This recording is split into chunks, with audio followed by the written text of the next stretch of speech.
It's a bit of a long-running joke in the UK that there are no famous Belgians. Okay, there's a fictional character, Hercule Poirot, and there's a cartoon character in the shape of Tintin, but that doesn't really count.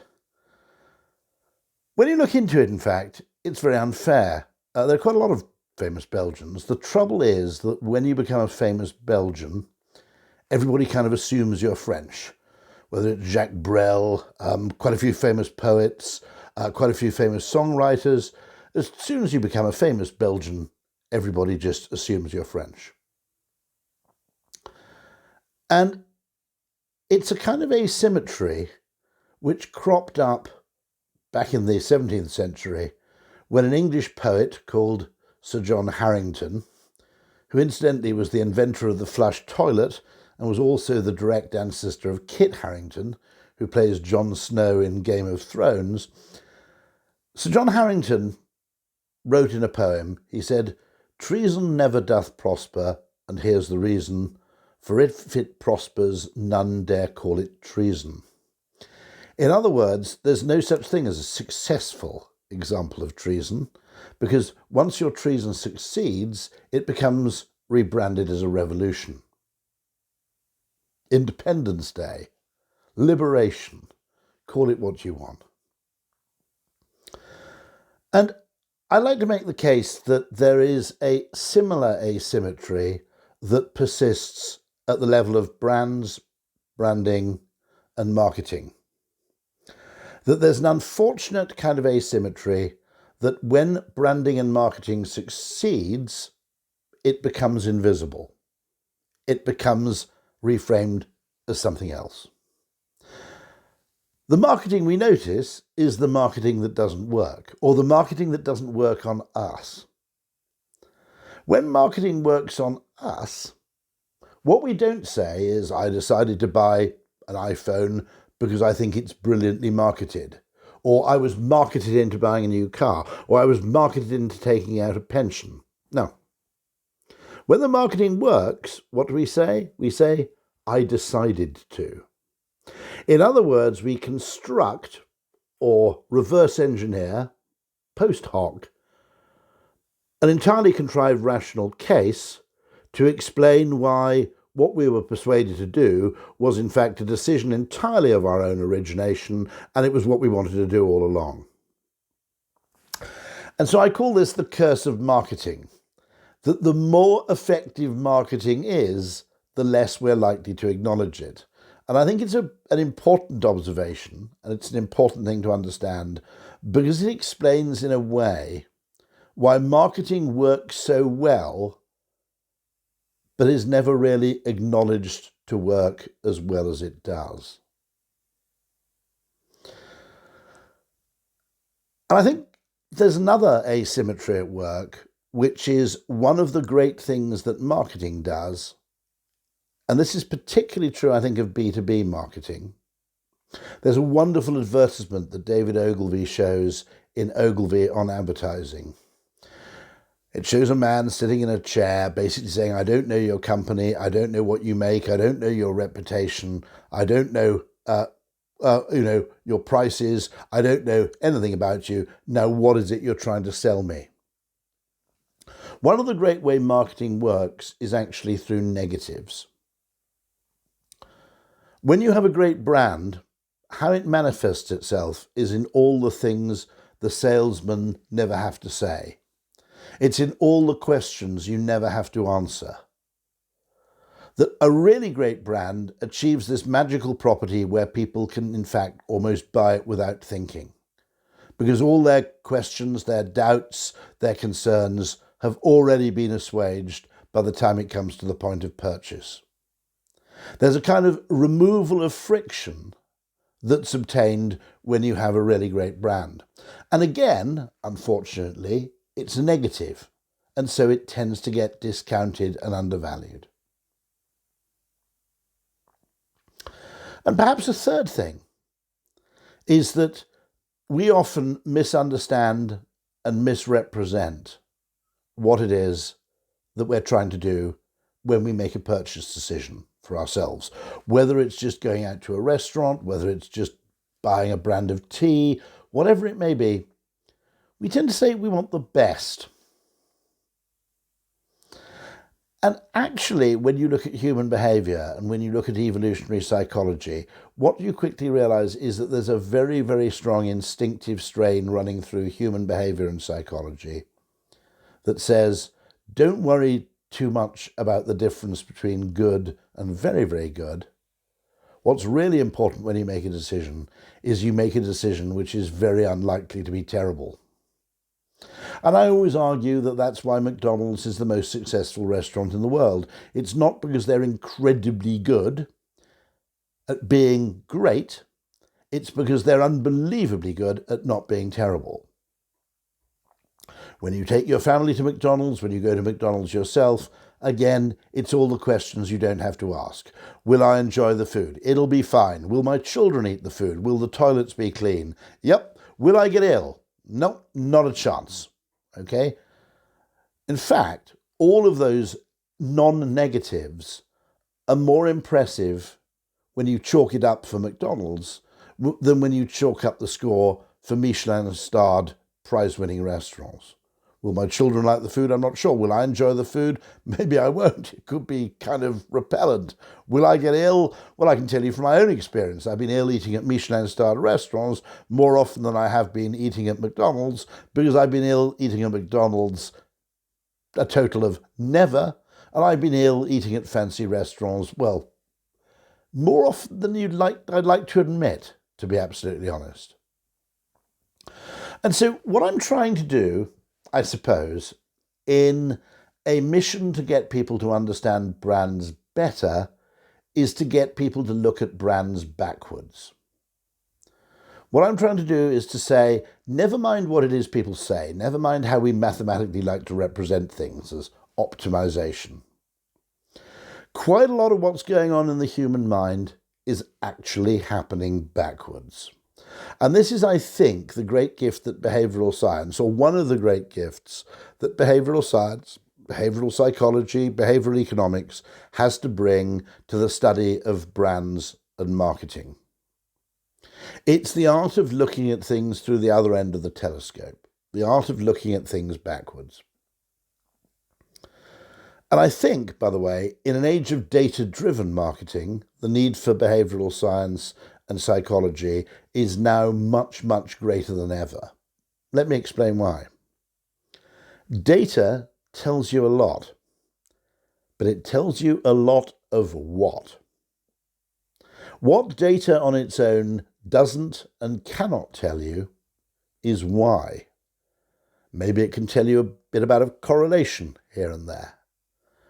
Does it, however, tell you about the real causation? No, it doesn't. You need psychology to provide the why to complement data's what. Because if you only know the what and you don't know the why, you may know something interesting that's a fact, but you don't know what to do next. It's only when you know the why of a behavior that you can replicate it, magnify it, amplify it, make it more prominent, make it at scale, and replicate it in different and interesting ways. But as I said, behavioral science is in many ways an exercise in creativity. It's an exercise in saying, yes, there may be a conventional explanation for why people do something. That's the lovely, official, logical sounding explanation, which will always get you a kind of A- in an exam. It's fine. It won't get you fired. It doesn't make you look silly. It doesn't come with any risks. But the logical, conventional explanation, the good reason, may not be the real reason. And our job as marketers and as brand builders is to understand the real reasons that people do what they do, and to understand the genuine forces that are at work. And what I'm saying is that to try and understand the universe of human behavior using only economics and logic is like trying to understand the physical universe when you understand electromagnetism, say, but you don't understand gravity. It's simply not enough. You can see how things connect, perhaps, but you can't see why they're connected that way or to make them connect better. As I said, what I'm trying to do is to get people to look at the world backwards. To a great extent, and this is very important in environmental questions, for instance, people's attitudes follow their behaviour. Now, we have a conventional self-deluding, self-aggrandizing idea of how we make decisions ourselves, which basically always puts our attitudes and our decisions in advance of our behaviour. Perhaps it's the illusion of free will. If you look at psychology, what you understand is that to an equal or perhaps greater extent, people behave in a particular way because of circumstances, because of context, because of instinct, habit, social proof, social pressure. And then they reverse engineer their attitudes to fit with their past behaviour.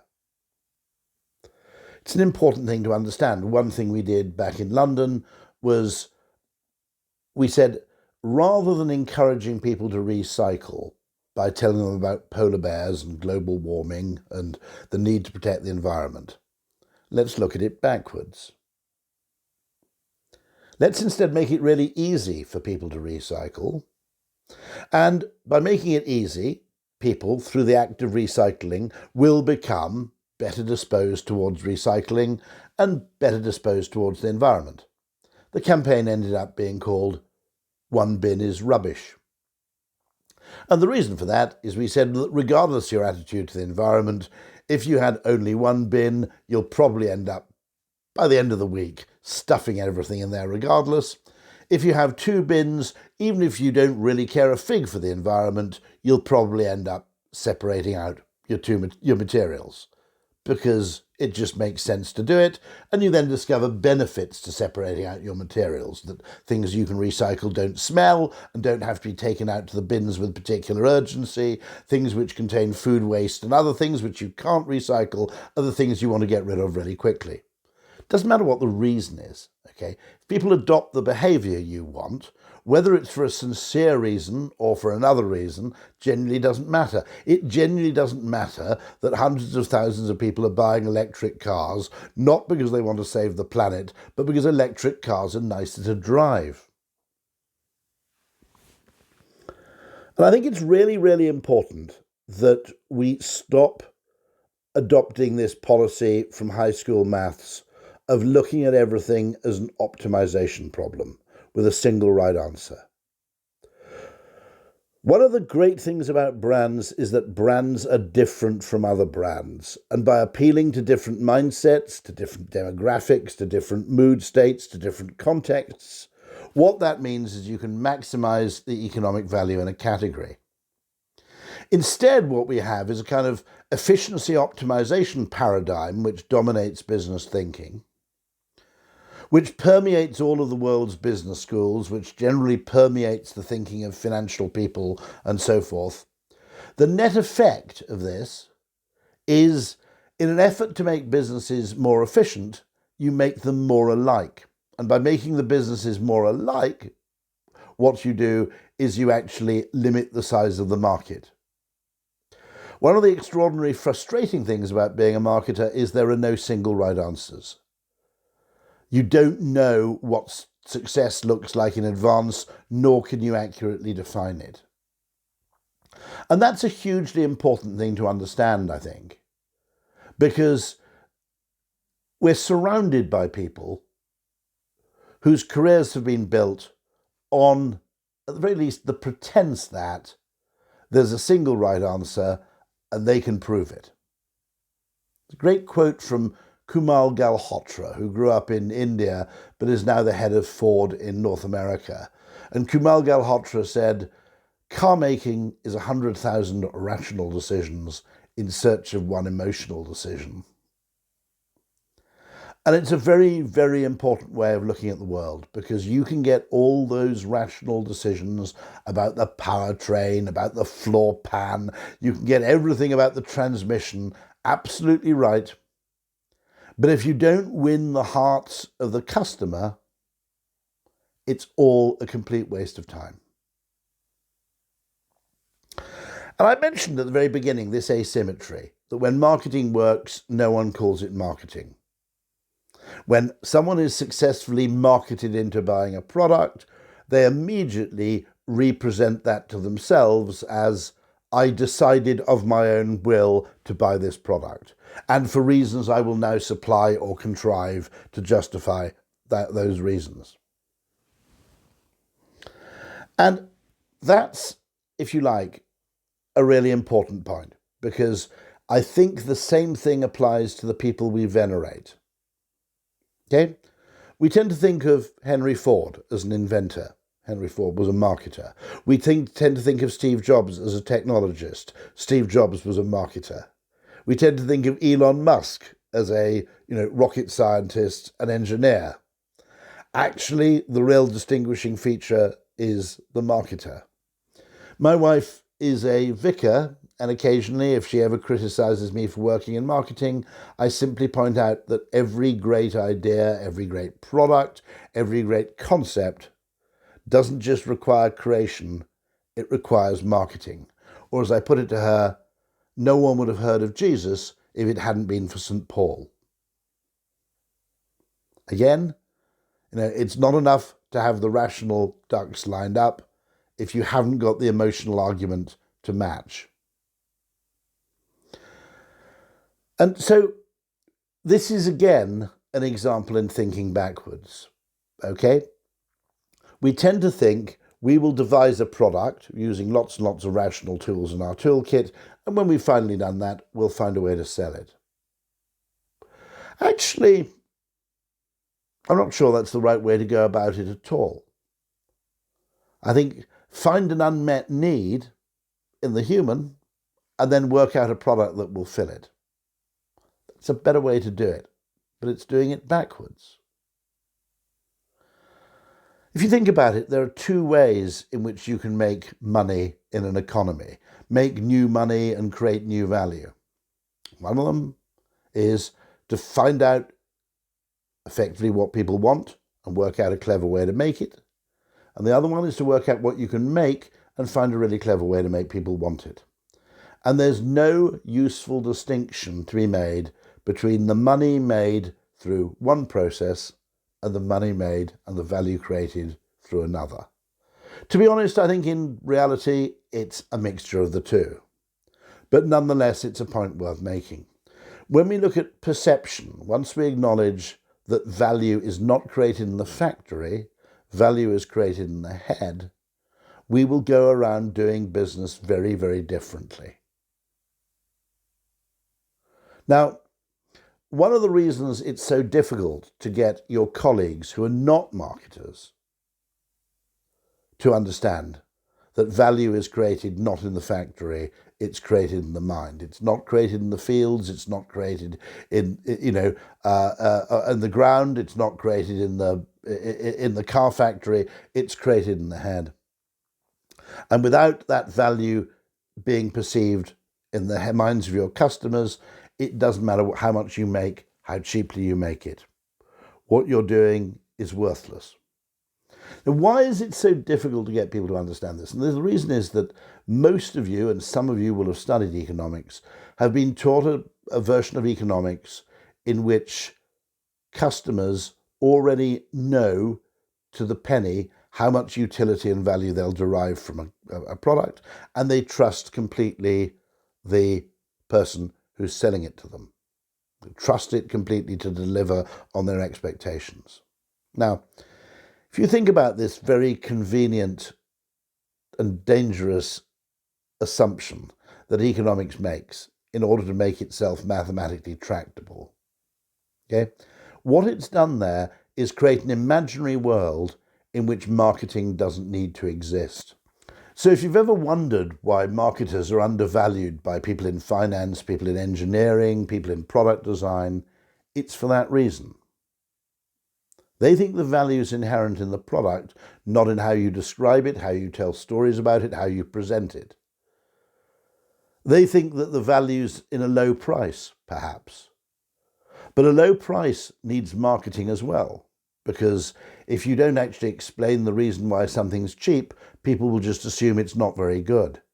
You need marketing to explain why something's cheap just as much as you need marketing to justify why something's expensive.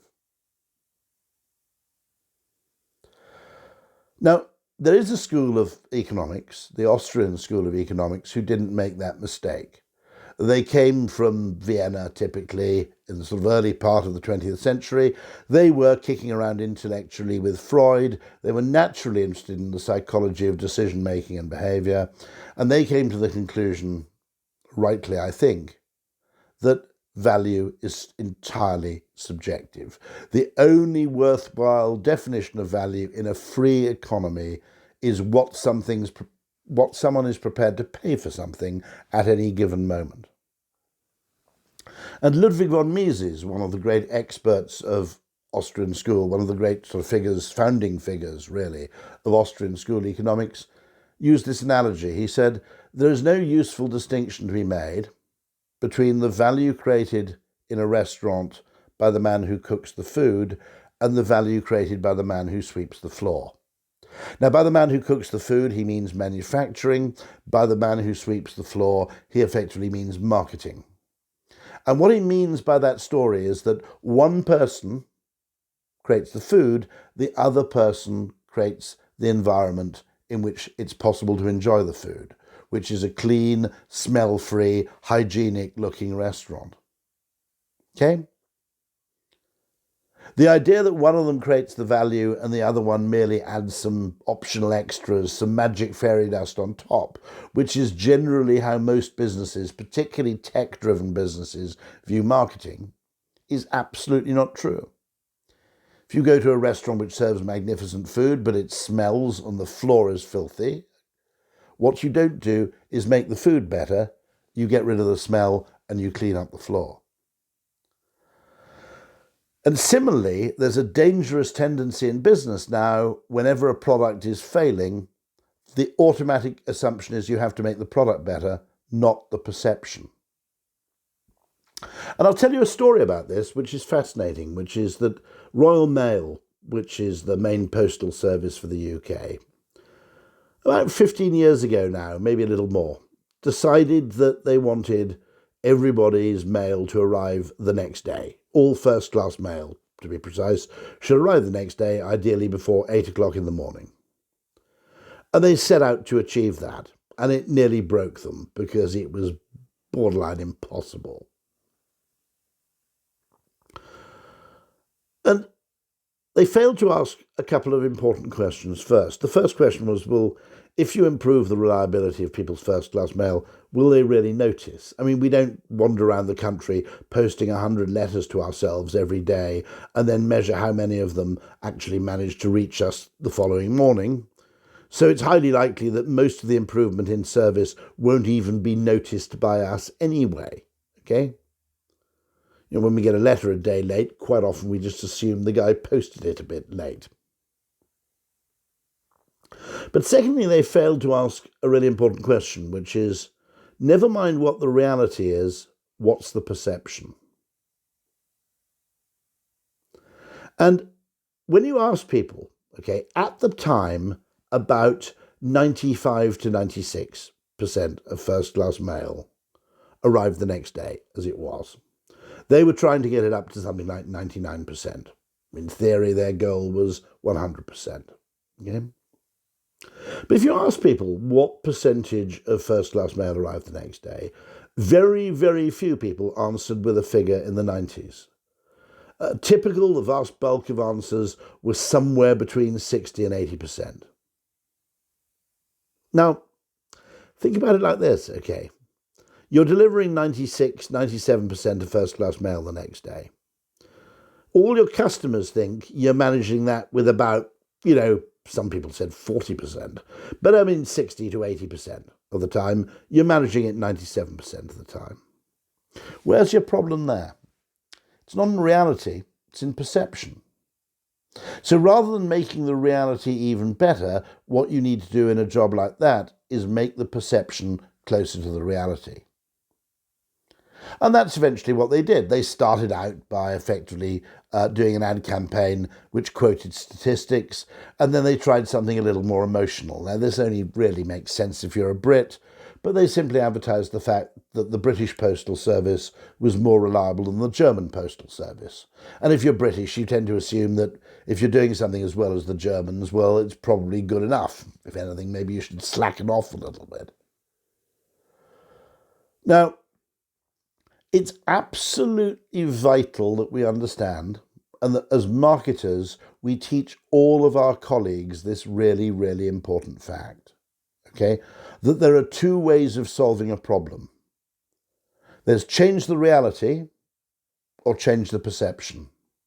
And in many cases, it makes far better economic sense to make people perceive something differently, value it more highly, see it as more reasonably priced, for example, than before, than it makes sense to actually change the price of the product or the constituents of the product itself. Most people, for whatever reason, who aren't marketers, and many people who are marketers, have an instinctive aversion to doing this. Now, if you recognize my face, it may be from a TED talk I gave back in 2009. Back in 2009, where I merely made the case that, look, rather than spending £6 billion making a train journey between London and Paris faster, okay, that's improving the journey in terms of its duration, why don't you do something a lot easier than that and a lot less expensive? Rather than making the journey 20% faster, why don't you try and make the journey 50% more enjoyable so no one really minds that it takes a little bit longer? I said you could put Wi-Fi on the trains. That would cost not £6 billion, it might cost 6 million. Okay, that's 0.1% as much.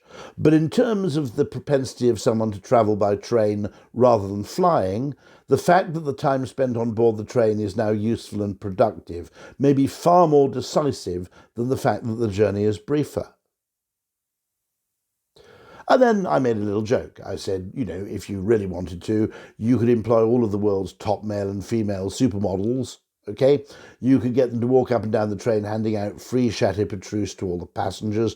That would cost you about £1 billion, but that's £5 billion less than accelerating the trains by building new tracks. And not only that, people would ask for the trains to be slowed down. And all too often, we set metrics and targets for ourselves which are objective, forgetting the fact that ultimately, at the end of the day, the only thing consumers care about are subjective factors. And when it comes to considering those subjective factors, you as marketers are more or less alone within your organisation in making the primary focus how something feels rather than what it is. But it's an absolutely vital and critical distinction, because how something feels determines how people behave. We don't have eyes like light meters, we don't have ears like recording equipment, okay? What we do when we look at the world is we perceive something. That thing then means, in any given context, that gives the thing a meaning. The meaning then generates an emotion, and the emotion then generates a behaviour. There is no direct, neat link between what something is and how customers respond to it. It doesn't work like that. It's an enigma machine. What something is and how you describe it, and how you describe the competitive set, and how you justify the price, all those contextual factors determine what the thing means, and it's the meaning, not the objective qualities, that determine the behaviour. The meaning drives the emotion, and the emotion drives the behaviour. You can have the best product in the world, but if you fail to market it right, what you've got is something nobody wants. I'm fascinated by products, air fryers being one example, which are very, very good, but which are very hard to sell. And they're often hard to sell because until you've had one, you can't see the point. Okay? I'm fascinated by moist toilet paper. I'm fascinated by the fact that we in the West, unlike the Japanese, unlike most of the Islamic world, we still clean our bottoms with dry paper. With just a moment's thought, you can see that this is ridiculous, old-fashioned, possibly even barbaric and insanitary. But yet we do. What's going on there? Well, I think this is the great lesson of behavioural science and the great lesson that brands really need to understand. And by the way, it's probably the most important lesson for businesses to understand, that in deciding what to do, humans have a default mode. And the default mode really consists of two closely related things. Habit, what I've done before, and social proof, what everybody else does. We're a copying species and we're a repetitive species. Now, a little bit of thought about evolution makes it obvious why this should be so. Okay? If I've eaten the purple berries 15 times before and I'm still alive to consider whether to make it a 16th, well, patently they didn't kill me last time. The orange berries, I've never tried them. Why take a risk? Similarly, if everybody around me is eating purple berries with gay abandon, then it's probably pretty safe to give them a try myself. Okay? They may know stuff that I don't. They may have experiences I don't. But if the widespread use of purple berries seems to be, the norm in the tribe in which I find myself, I'd be silly not to go with the flow.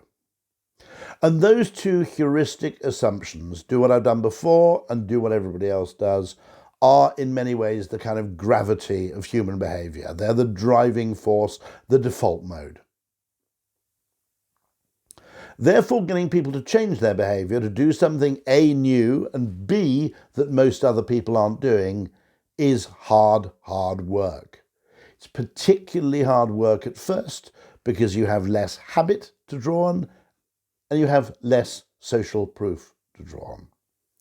Maybe a large part of the value of advertising is simply to make new behaviours seem normal. That if you show something on television and you're showing it to a mass audience, then patently this behaviour can't be that weird. It's a normalisation exercise. Some of the great product launches, I notice, have been very clever. There's a famous case with Ogilvy, my own agency, back in my childhood, actually, in the 1970s, when they launched a brand of margarine called Krona. They didn't launch it as a new brand. They launched it, quite honestly, as Australia's most popular margarine. Now, the reason they did that was you now knew why you'd never heard of it before. It wasn't because it was rubbish or because someone was just having a bit of an experimental dabble in the margarine market. It was because it didn't originate in the UK. And the fact that if you're a Brit, 20, 30 million people pretty much like you like this margarine probably was enough to convince you that it was a pretty good product. What's that again? It's the questions you don't have to ask. Is this safe? Can I buy it? Will it taste disgusting?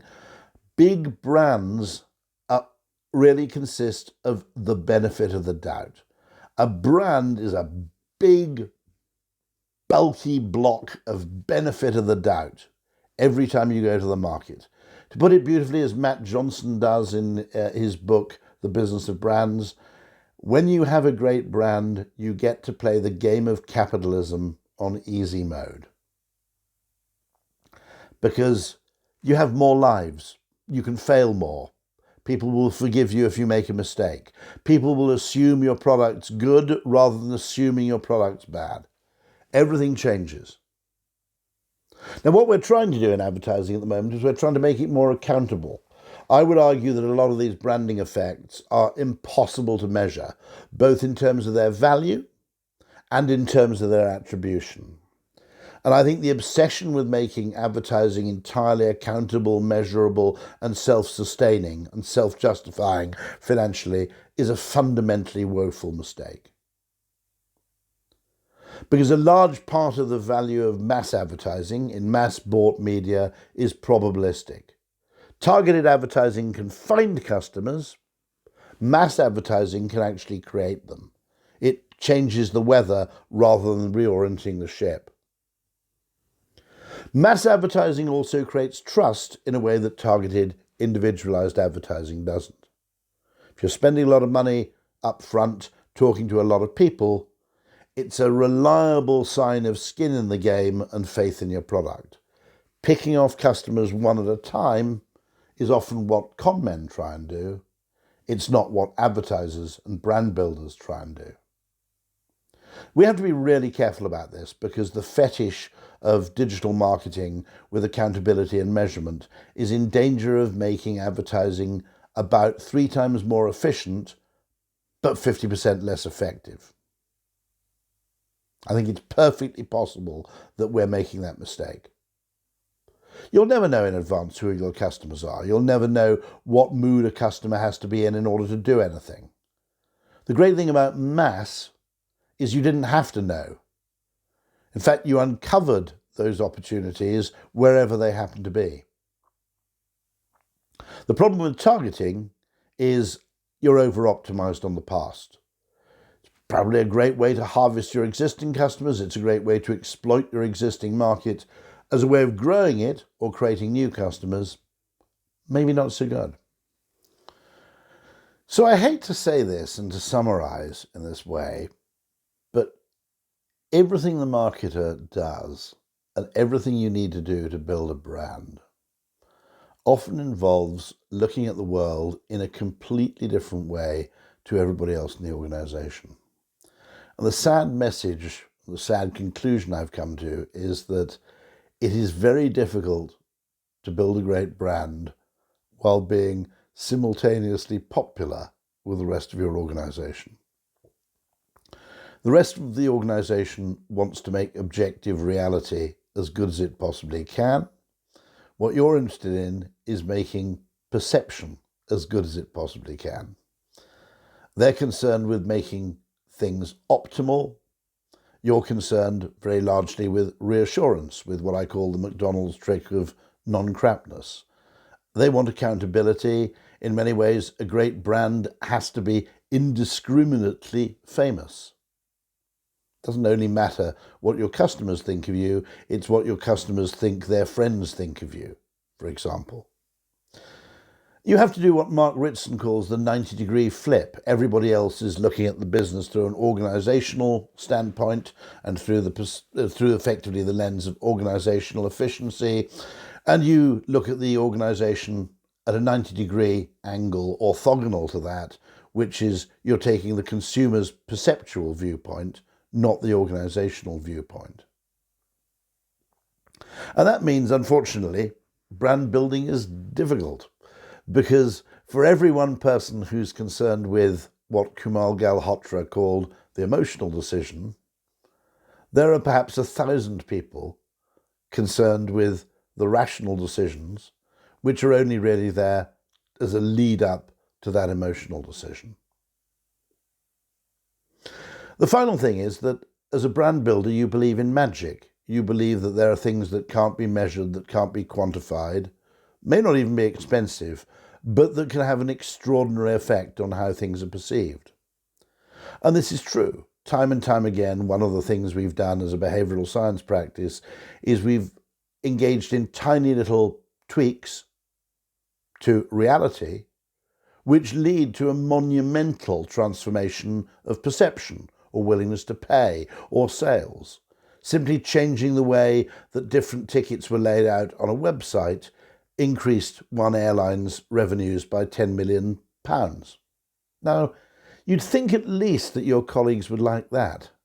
In a weird kind of way, they don't, because they want to see the business as a Newtonian mechanistic thing where to every input there's a proportionate effect.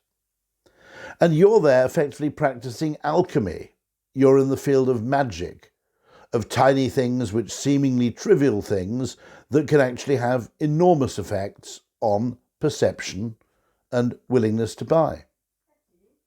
And they don't want to listen to these things because it interferes with their worldview. In fact, almost everything a good marketer will do will be deeply disquieting to the worldview of an accountant.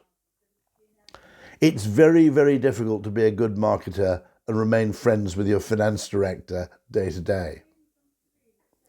Because the things that finance directors want to get rid of are often the things that, from a customer's point of view, are the things that make a difference. There's a wonderful Japanese academic at the University of Tokyo called Kano, who developed this thing called Kano theory. And he made the point that if you look at product attributes, some of them are table stakes. They have to be there. You know, if you produce milk and the carton regularly leaks, you're not at the table anymore. You're no longer in business. Then there are performance attributes. Performance attributes are how good are you at the core thing you're supposed to be doing. And then finally, there are delight attributes. Now, what's extraordinary about delight attributes is that they often produce happiness, loyalty, enthusiasm in the consumer out of all proportion to their cost. Think of the eject mechanism on a cassette deck, for example. You know, it didn't have to be that elegant. We loved it, whatever reason. Okay. The problem with delight attributes is that they are surprisingly tangential to the core function of a product. You'd expect a cassette deck to reproduce sound faithfully, and indeed it should. I'm not suggesting you can sacrifice that. But by adding a kind of gratuitous detail like the beautifully damped eject mechanism, you produce happiness and value beyond all measure. The problem is, because it's seemingly tangential, those very things, and this is doubly true of service businesses, by the way, and I think it's also true in B2B, okay? The things that ultimately generate the most value are the things the finance director wants to get rid of. Some of you, when travelling in the United States or even in Sri Lanka or India, may have stayed at a DoubleTree hotel. When you check into a DoubleTree hotel, you are given, and in fact they have an oven underneath the check-in desk for this very purpose, you're given their signature DoubleTree fresh cookies to take to your room. It's something that no other hotel does. From what I've heard, the finance director of DoubleTree has been trying to kill off the cookies for years. But it's valuable precisely because it's different. Precisely the fact that no other hotel does it is why you should do it. Because alongside differentiation, there's just distinctiveness. Being different, being noticeable, being the one that gives you the cookie. I haven't stayed in a DoubleTree hotel for 20 years. The last time was about 20 years ago in Chicago. If I were presented with the option 20 years later, after I last received my signature DoubleTree cookies, if I were presented with the option, would you like to check in to the Marriott or the DoubleTree, I'd probably go, let's make it the DoubleTree. That's how potent it is. Can you measure it? No, you probably can't. These are exactly the things that finance directors want to kill as being superfluous, but they're the very thing that the human mind is most drawn to by dint of being distinctive and salient. So I think, it's absolutely vital to understand that when you have a great brand, you get to play the game of capitalism on easy mode. That everything about you becomes more reassuring, more attractive, more instinctive, actually, less concerning. When you have a great brand, the mental friction, the mental work, the effort, the pain that goes into choosing you is just proportionately much, much less. Because of, again, those negatives, all the questions you don't have to ask, all the things the purchaser doesn't have to worry about, all the things. Next time you buy a television, you'll buy the Samsung or the LG television, and you'll go, well, is it the best TV I could buy with this money? Maybe yes, maybe no. What do I know? It ain't going to be terrible. And that is something which, again, means that as a marketer, you have to align yourself with metrics and measures which seem almost gratuitously irrelevant to the other people around you who are concerned with efficiency, optimization problems, and the single right answer. In physics, the opposite of a good idea is a bad idea. In marketing, the opposite of a good idea can be another good idea. If you're a service brand, for example, there are two great ways to check into a hotel. One of them is completely automated. The other one is highly personalized. Sometimes the marketing answer is to go for one of two extremes rather than seeking the happy medium. But here's the vital thing, and I'll say it again because it needs to be said so many times. Okay?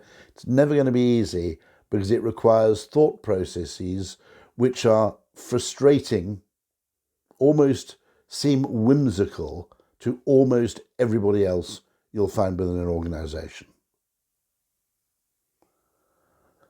Don't expect an easy time with your colleagues if you're doing your job right.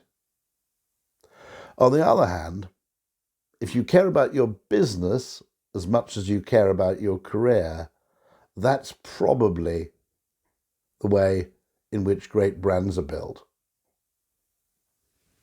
Last of all, but perhaps most important, even when you produce magic, your colleagues won't want to believe in it. They don't want to believe in a business world in which magic is possible. It's just too difficult, just too messy. They'd rather something unexciting that makes sense than something amazing that confuses them. And this is the great thing. If you don't believe in magic, you'll never get to enjoy it. The problem you'll face, and it's the strangest problem that marketers face, is that when you do produce something genuinely magical, don't expect as much credit as you'd like. It's a bit like being a Belgian.